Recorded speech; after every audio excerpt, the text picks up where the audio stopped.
Hello again, everybody. Zacatech is here with my WWE Raw review for the night after WrestleMania, the most chaotic Raw of the year. This one was no exception on this Monday night, March the 30th, 2015. Alrighty then. As I just mentioned, the Raw after WrestleMania, as always, one of the most anticipated Raws of the year.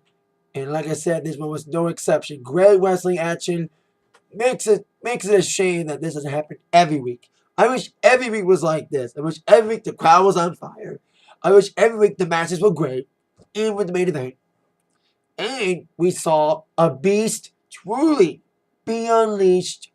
And also cool, like last year, we saw a bunch of NXT superstars make their main roster debuts tonight. Couple. And seeing a WWE superstar getting another NXT superstar some airtime by wearing her t-shirt. So let's get started with the Beast.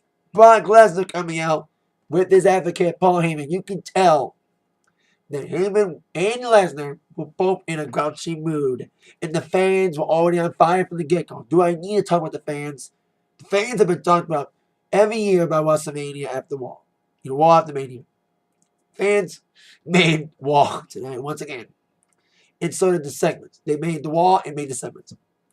Especially Heyman's like, he being Lesnar, beat the crap out of Reigns. You can tell Reigns beat up Lesnar a lot because Reigns got beat up a lot by Lesnar because Lesnar was the one with the battle scars. He got beat up a little bit by Rollins, his former tag team partner Reigns, with the cuts on his face and the big staple cut you saw and they got nailed against the ring post last night. Started bleeding like a mother. But Lesnar was the aggressor. We all know Suplex City. They need to make a fucking t-shirt. Like every Raw after Mania, there's always like a chant that's born out of that Raw. Whether it's the yes chants, whether it's the Fandango, or in this case, the birth of Suplex City. Well, we had that chant last night. And I bet you they will make Suplex City t-shirts. And I saw some Suplex City signs, so it was funny. And Heyman's like, Lesnar will enforce his rematch clause. But he's not going to be like the big star he is. Wait till the next big pay-per-view. He ain't going to wait till SummerSlam. He ain't going to wait till Extreme Rules. How about tonight? Brock Lesnar makes his first appearance wrestling on Raw in a decade. And then Stephanie McMahon came out saying that Rollins isn't here yet. He's getting back from New York doing promotion all day, including the Today Show. So, we shall see. Rollins, when he does arrive, he would accept the challenge, or so we thought, for the WWE World Heavyweight Championship. We'll get to that in a moment. But we did have some championship matches, including a terrific opening contest for the Intercontinental Championship with the new champion, Daniel Bryan, making his first defense against a guy that he literally knocked off the ladder with a vicious headbutt. They were tossing. It was a toss-up between these two guys, tugging at the belt. And D-Bryan won out, but Dolph Ziggler won a proper one-on-one match. Speaking of guys who do want a one-on-one match eventually, Bentley's Barrett was at ringside, watching the affair go down. So we shall see. D-Bryan, Ziggler, these guys have wrestled several weeks, but to see him wrestle for the IC Championship, more importantly, in this environment, in the War of the Mania environment, with all the fans chaotic, you can't deny the energy in that building. And these two just put on a good wrestling clinic. Back and forth action, both guys nailing some excellent moves. Dolph going for zigzag, Daniel going for the S-Log many times, and these guys were just brawling, including ending up with a bunch of headbutts, like what happened at the pay-per-view. I cannot imagine these two guys wrestling, especially after the ladder match, especially headbutting each other then. To withstand headbutts again? It's kind of weird, but it's kind of funny. And then D-Bryan would get the winning end of it. But actually losing, and he got knocked off his feet a little bit by a vicious headbutt from Dolph. Then bang, the flying knee from D-Bryan. And the 1-2-3 victory for Daniel Bryan retaining his IC Championship. He gonna lose after a day. Come on. So as D-Brother celebrating a great hard-earned victory against Dolph Ziggler, Bailey Barrett, who was at ringside, was not gonna let the champ celebrate for long. As he got in the ring, ready to deliver a bro hammer. And then, as we all knew tonight, Sheamus would make his return tonight with a new look. A mohawk and a braided chin strap. And then the moment we've all been waiting to see from Sheamus, he turned heel. Yeah. It looked like he was going to make the save. But then he broke it down to D-Brother. I've been saying it for a while. If Sheamus returns, he needs to return as heel. Like, he was an okay babyface, but he's a badass heel. And he just broke kicked. And I think he's going to get way more heel heat because of the chant the fans were saying, the many chants tonight. One of them was actually funny. It's kind of weird because Sheamus come back in here, but you heard this chant. You look stupid. You look stupid. But Sheamus is eating it up. You know, being the new heel Sheamus that he is. You know, going back to being heel. To when he first debuted in WWE back in 2009. He was like, bring it on, man. I'm back and I'm a heel, bitches. I don't care what you think about my look. I am Sheamus. And I am a heel. I'm happy for him being a heel, man. He needed to be a heel so bad. You know, like, he was okay as babyface, but like I said, he's a better heel. We watching all of his great moves when he was a heel. And no matter how he looks, the biggest thing is, no matter what Sheamus looks like with his new hair and all, he needed a new look. You know, stupid or not, he needed a new look. If he came out like the way he came out as a babyface, it would not get over as well. You know what I mean? He needed a new look for being a babyface, and that's a new look they chose. Or he chose, you know? Stupid or not, I think it's going to get him. It's going to make it a lot more interesting, but Sheamus now here, and he needed to be. So there you go. Now, on to the first of many NXT Superstar debuts.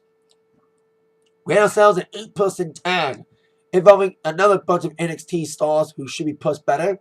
The Ascension teaming up with Tyson Kidd and Cesaro. Teaming up with them, taking on New Day, who still needed, speaking of turning heels, needed to turn heel. And then the tag team partners got over by a long shot. Lucha Dragons. If you saw my SmackDown report when I went to SmackDown a few weeks ago in Detroit, and that is on my channel, Lucha Dragons won a dog match. And they were getting a good reception in Detroit. I was happy because, as you know, for my regular viewers who watch my reviews, you guys know that I'm a big NXT mark. You know, I love NXT. So I knew the Dragons were on the way to the main roster. Like I said, they were in a dog match before SmackDown in Detroit, and they were received pretty well, like they were tonight. And Kalisto, especially Rey Mysterio, gone. Killer of wrestlers or not, that's a topic for another day when it comes to Mysterio. I was watching it and seeing a Twitter feed saying that Rey Mysterio might be killing people. This is not me saying it, but Kalisto's killing in his debut. He did in his debut.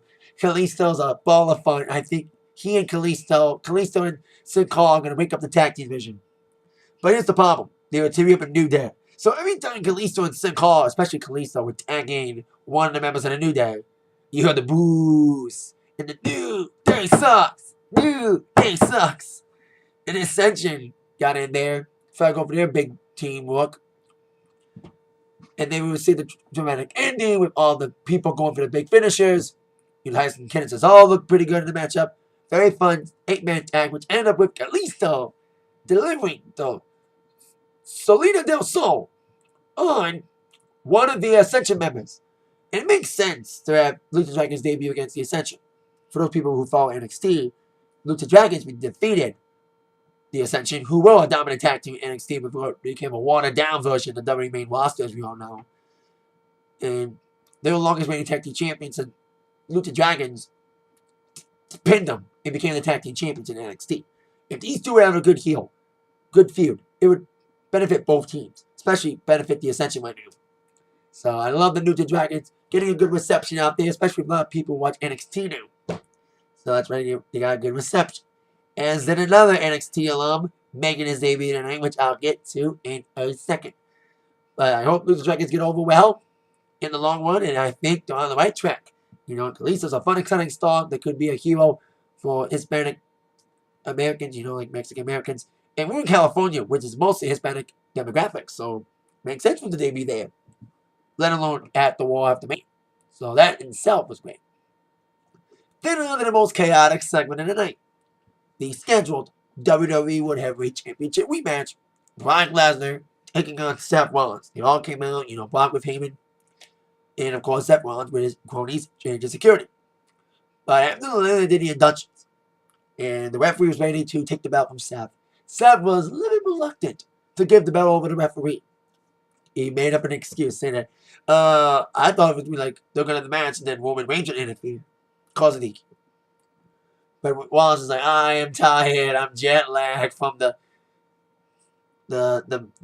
Today Show. But Lesnar, you will get your rematch, but not tonight. Good night. But then as Wallace was trying to scare you out, Lesnar would not let him escape. And he just dragged his ass back in the ring, just destroying him, trying to destroy him, and then Rollins didn't get away. Rollins won. But he won't be winning for long. He has a beast going after him. But until then, the beast decided to feast on other victims, since the top victim wasn't available to be fed to him, which was James' security getting pummeled.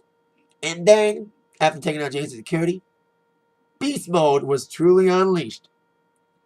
Bang, knocked over the announce table, knocked out JBL and Booker T in the entry of him, like just pushed the whole damn thing over, and JBL and Booker T's souls getting knocked over.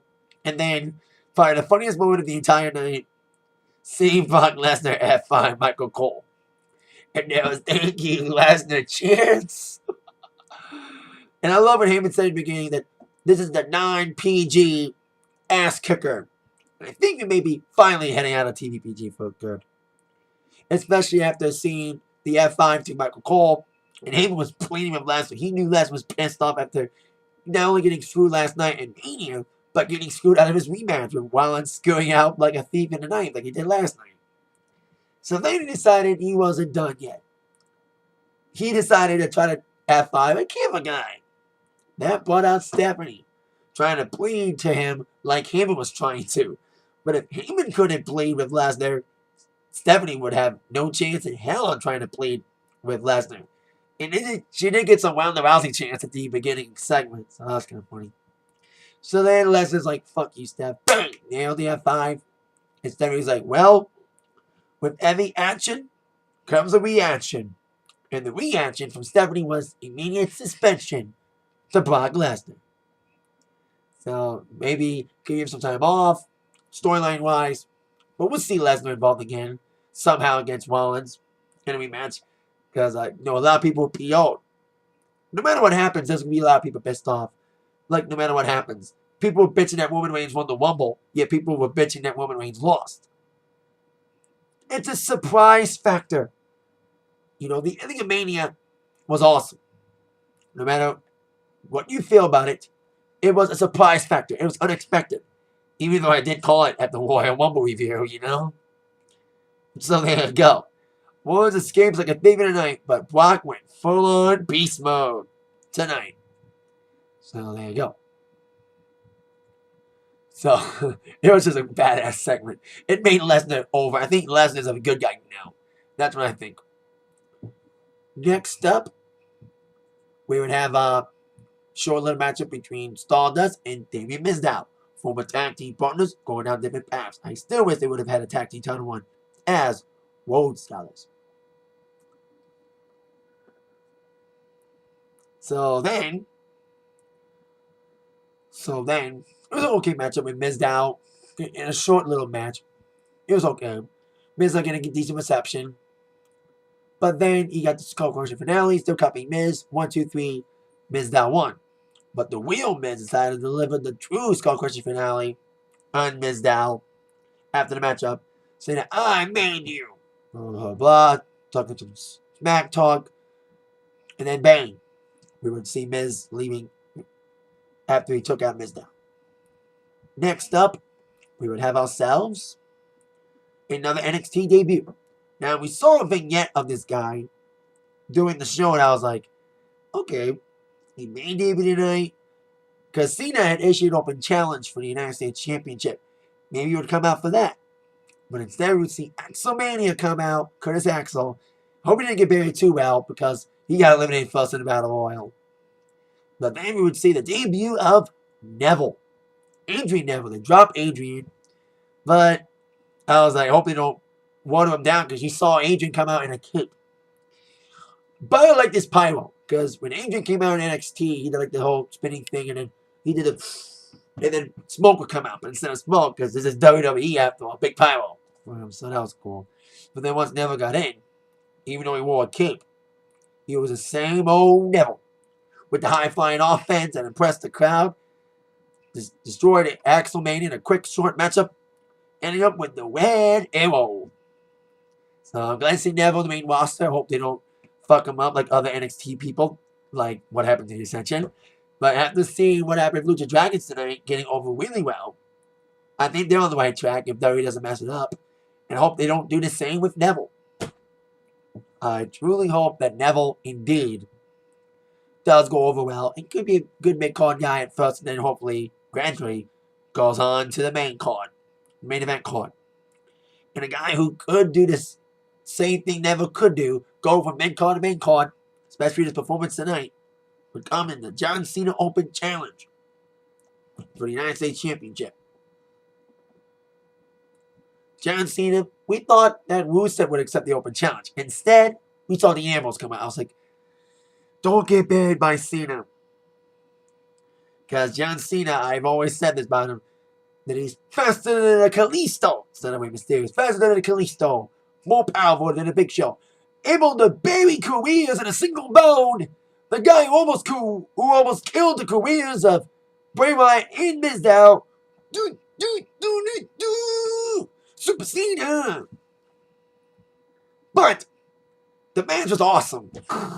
Because Ambrose carried the freaking match.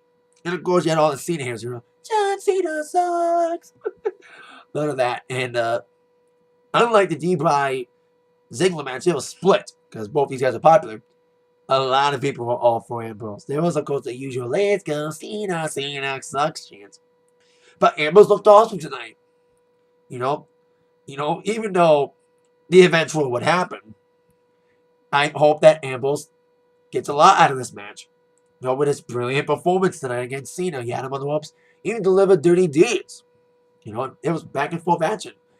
And the reason why Cena's match has been great, because Cena has good dance partners. Think of the best Cena feuds. Even though Cena, we love or hate the character, he's had some great feuds because he had great people to work with. Whether it's feud against Edge, feud against CM Punk, and even his match against Rusev wasn't that bad. Better than the Fastlane match at Mania. And Ambrose I hope this is like his crowning moment tonight. Yes, Ambrose has faced Cena before. And yes, he's been a U.S. champion before. But I think Ambrose defeated Cena that conflict on a pole match right before Hell in a Cell that would give Ambrose the main event slot in Hell in a Cell, an epic Hell in a Cell match with Rollins, even though we had a weird ending with Bray Wyatt coming back, starting up their great feud. Anyway, as Ambrose looked really good, of course, Cena, like always, would get the victory. He kicked out at 2, and Ambrose even had him in the STF a few times. It was just a fun match. Until the eventual last FU was executed in the 1-2-3 victory for the remaining U.S. champion. He was not going to lose the title after a day, especially he's got a t-shirt. But Cena got back up. He gave Dean a little high five, say, I didn't bury you, I just put you over, even though I beat you. Because I've always said that Cena would not let anybody get over him because of his ego. But at least he got him over by giving him a little handshake. So I hope that Dean didn't get buried too much. I hope Dean can come away from this positive than negative. Because he looked awesome tonight against Cena. He looked great. Cena didn't make him look good. Yes, Cena won, but Cena, even in defeat, Dean Ambrose looked awesome. So thanks, Cena, for at least getting him over that way by making Ambrose look really good tonight, despite the loss. Now, on to our next scenario, a 6 Diva Tag Team match we would see Paige teaming up with Naomi and AJ, who was sporting a Bailey I'm a Hugger t-shirt. I thought I heard we want Bailey chants. I like Bailey. As you know, I'm a big NXT mark, so I like Bailey. You know, the Hugger thing's kind of fun. You know, but she could get booed like Wayne says. She used that gimmick, but hey, you know, I like Bailey. She's fun loving, but when she wants to get serious, she wants to get serious. I think Bailey will come to the main roster one day, but I don't think, in my opinion, Charlotte should be the next NXT diva called up to the main roster. You know what I mean? I don't think Bailey should go in before Charlotte. Charlotte needs to be on the main roster because she's at least a better wrestler than the Bellatrix. But now, close to Natalya, you know, they've had their matches that were awesome. Because Natalya would team up with the Bellatrix against AJ and Paige and Naomi, kind of selling the differences from WrestleMania. AJ and Paige, of course, defeated the Bellatrix at Mania, and Naomi and Natalya kind of getting it on, doing the pre-show tag team 4-man tag match. So, there you go with that. It was an okay Divas match. You know, let's go to the other Divas. It's likely, you know, they've been giving Divas a lot of time, but this was just okay. And the fans kind of spat on it, you know, by not doing much. In chanting CM Punk. Get over it. Get over it. He's not coming back soon. Get the fuck over it. I'm over it. I like Punk, but come on. We all got to face reality one day, people. The truth hurts. Someone's gonna do it. It's a dirty job, but someone's gonna do it. Anyway, after like Paige's partner AJ was like isolating the corner most of the match, you know, there was a triple teaming her, and then AJ had to be isolated by the Bellas and Natalya. But Natalya didn't do much. It's mostly the Bellatrix doing all the dirty work. Mostly Nikki. And then bang, the hot tag to Naomi after Paige was knocked off the apron. And Naomi came like a house of fire. And everyone was in the ring. There were people flying. And then Naomi was going for a big move. But then Nikki was trying to hit Naomi. Naomi ducked. And Naomi had Nikki went into Brie. With Brie taken out, real view to Nikki. And 1-2-3 victory for Naomi. Hope she gets the Divas title match. Because once again, going back to SmackDown. Taping that a main event. Taping as well. And it was a great match between Naomi and Nikki. Non-title, and Naomi won the match. And I think Naomi's very talented. So I think she's as good as a wrestler as Natalya. Maybe not as good as Charlotte, but still, they're close. So now, on with the last two matches of the night. We had Goldust in what could be, sadly, his final WWE match, from what I'm hearing, against Rusev. Rusev, we knew he was in a violent rage. Without Lana, I think they are going to break up after seeing what happened with Lana being the one to kind of egg on Rusev, kind of forcing his hand to get this match against Cena at Mania, and Lana kind of inadvertently not costing Rusev the match at Mania, causing his first defeat. So Rusev was in a bad mood. Squasher match for Goldust. Accolade, tappy, so there you go. Well, to main event. We saw an interview with Rollins earlier in the night, talking about how Lesnar got suspended, but then Orton came in saying, you got one problem kicked out of here, but you got another problem with me. I beat you before you cashed in Money in the Bank. And he decided, he being Rollins, since I'm not wrestling Lesnar tonight, we have a 6-man tag tonight. Rollins teaming with King Big Show against Orton and 2 partners. Ryback and the eventual Roman Reigns. And the boos from last night sped into this night. Nothing against Ray, but come on, man, he got booed heavily tonight. I think he got almost as booed as last night. Maybe more louder because it was an arena.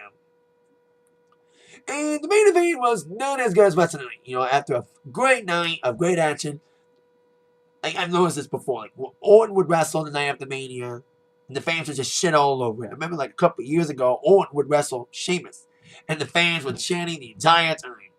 And like last time, there was also the rave. A lot of the match chants, unaudible. You know, I also love later on, speaking of chants, when Miz did what he did to Miz down, I love the asshole chants. This was a non-PG crowd tonight, ladies and gentlemen. This is what happens at Night After Mania. But the match was okay, even though it was not as good as the rest of the night. And with the fans going for the wave, and even they showed them doing the wave.